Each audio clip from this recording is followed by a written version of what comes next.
দেশে প্রত্যাবর্তনের তৃতীয় দিনও ব্যস্ত সময় পার করছেন বিএনপির ভারপ্রাপ্ত চেয়ারম্যান তারেক রহমান। ইনকিলাব মঞ্চের মুখপাত্র শরীফ ওসমান হাদীর কবর জিয়ারতের উদ্দেশ্যে সকালে গুলশানের বাসা থেকে রওনা হন তিনি।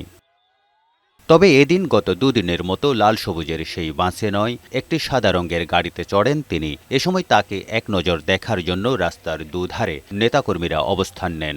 ব্যানার ফেস্টন নিয়ে তারা বিভিন্ন স্লোগান দিতে থাকে। সকাল ১১টায় তিনি ঢাকা বিশ্ববিদ্যালয় এলাকার জাতীয় কবি নজরুল ইসলামের সমাধির পাশে ওসমান হাদীর কবরস্থানে পৌঁছান। এ সময় তিনি ফুল দিয়ে কাজী নজরুল ইসলাম ও হাদীর কবরে শ্রদ্ধা নিবেদন করেন। তার পাশে বিএনপি মহাসচিব, স্থায়ী কমিটির সদস্যসহ বিভিন্ন পর্যায়ের নেতাদের পাশাপাশি ঢাকা বিশ্ববিদ্যালয়ের উপাচার্যও ছিলেন। বের হয়ে তিনি ছাদখোলা গাড়িতে দাঁড়িয়ে হাত নেড়ে নেতাকর্মীদের শুভেচ্ছার জবাব দেন।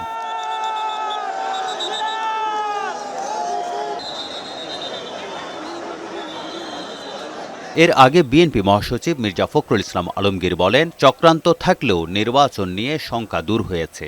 জটিল রাজনৈতিক পরিস্থিতির মধ্যে জনাব তারেক রহমান সাহেবের আগমন বাংলাদেশে এটাকে অনেক সমীকরণগুলোকে সহজ করে দিয়েছে এবং জনাব তারেক রহমান সাহেবের যে জনপ্রিয়তা এখন তুঙ্গে উঠেছে, আমরা বিশ্বাস করি যে এই জনপ্রিয়তার মধ্য দিয়ে এবং তার যে নতুন যে চিন্তা ভাবনাগুলো বাংলাদেশের জন্য, তার যে নতুন পরিকল্পনা, সেই পরিকল্পনা বাংলাদেশে একটা নতুন দিগন্তের সূচনা করবে।